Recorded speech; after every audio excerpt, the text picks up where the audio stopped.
From the Goal Rush and me and Don, thanks for watching. And thanks to your commentators Joe Spate and Don Hutchison. In our feature game at Tottenham, it finished 1 between Spurs and their opponent Sheffield United. How disappointed will the Blades be by just taking a point from that game? It's still a great achievement to go to Spurs and take a point. It's the way that they played. They played with great confidence, great belief. They were the better team first half, and then when they went behind, they kept going and they kept pushing, and they got themselves a very well-deserved point. I would think Chris Wilder will be delighted with the way that his team have played. Yeah. And as you say, with a little bit more luck, perhaps they could have even won that today. 0-0 at half-time, let's not forget. And as you both said at the break, you know, Sheffield United don't want to be regretting having dominated the first half, and it looked like it was going to happen when Son gave Spurs the lead initially. Yeah, definitely, because this is what Spurs needed, and we were kind of excited because we thought, okay, now we got a game going, and especially because the situation Spurs are in right now, they needed moments like this, something to open up, and you see that the game eventually doesn't open up the way they want it to be.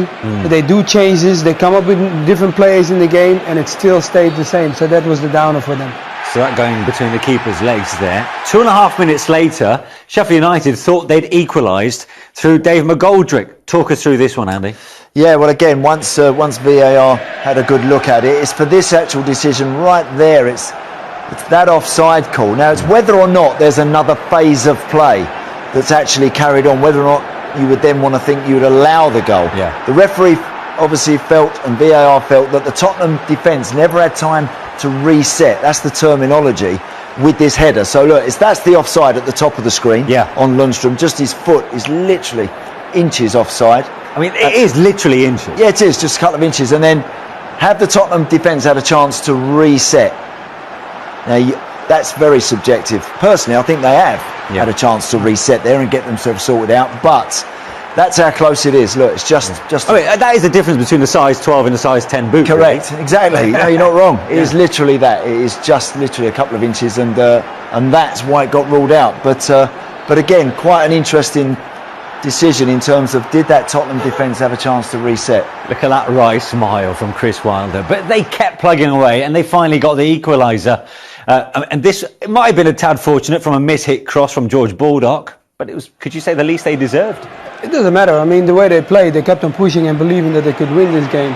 So that's why now they're going for the equaliser. And you try to cross it, he mishits it, but it goes in. I mean, look, it's also the way Spurs were playing. So at the end, they inviting the pressure onto themselves, and things like this happen. We had to look there whether there'd be a final whether contact. Basham was offside. Yes. He wasn't actually. He wasn't. And this is the angle that shows you, doesn't it, Ben Davies? I think Eric Dyer puts his head on it, doesn't get near it, so Baldock gets the goal, just drifts in the far corner. Yeah, so 1-1 it finished then at the Tottenham Hotspur Stadium. Let's take you down to the South Coast next for Southampton against Everton. Two sides that were starting. And fair play to them, you know, from being one down and the pressure's on, they've turned it round. Brilliant stuff. What a goal rush. Gents, thanks very much indeed for your company. That's it from us three. There is one intriguing fixture left to bring you in the company of Seema Jaswal. Seema. Thank you very much indeed, Manish. And it certainly will be an intriguing fixture and one that we are really looking forward to.